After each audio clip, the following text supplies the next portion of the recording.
Simple 3-hole punch.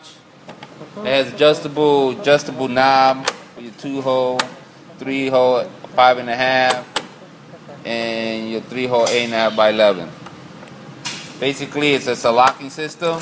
1, 2, 3.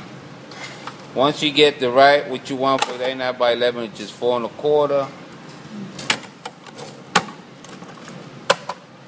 which is correct. Then you set this side guide. Okay. You set it. It's gonna move. I'm not gonna move it now because it's taped up. But you set the side guide with a sample of 3-hole already pre-punched 3-hole paper, and you set the side guide to the hole. And once you do that, you set it, tape it, and now you're good to go. 1, 2,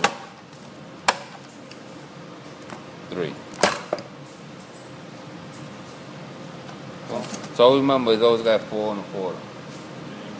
4 1/4. And then this, it's not steady. It's supposed to be a magnet. It's supposed to actually hold it, but it really don't. That's why we tape it. That way it doesn't move on you. That way it be consistent. But after a while, you know, you're hitting it, putting paper in, it's going to move. So can you show him to lock it? You got to lock it each time. Oh, yeah. It won't, Okay. all you got to push it down to release it and then push it over.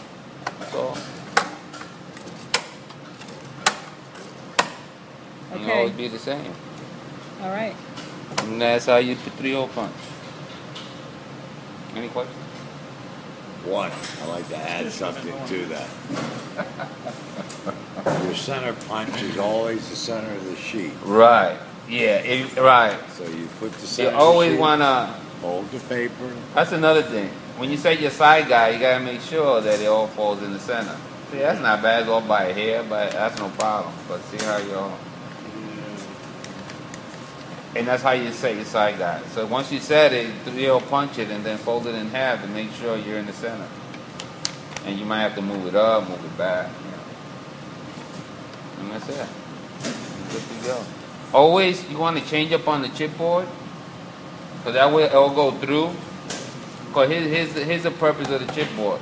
You don't want this bit hitting on this, because what it's going to do is going to dull it. It's going to get dull, and you lose the shot, and then it's going to get stuck on you and all that. So usually what I do with this chipboard, I'll set it up like that, and then once I drill a hole, I just move it over. Use the same chipboard. That's why they got so many different holes. And then just move it over again, you know, until you can't get them, until you get to the far end. That way you don't waste that much chipboard. All you got to do is just throw the paper in there. Yeah.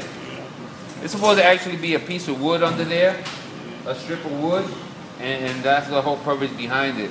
That way it don't dull the bit, because then you're going to have problems trying to drill it. And then you burn holes. And you buy and your paper starts burning. That's why you smell the burn. And we need to get a drill bit sharpener and a wax stick. The wax is to keep it cool. It don't burn your paper. And the sharpener, after a while, it's going to get dull. And you'll be surprised, once you sharpen it, it's going to go like butter. But it hasn't been sharpened in a while, so. They want. Yeah, and that bit is about a year or so old.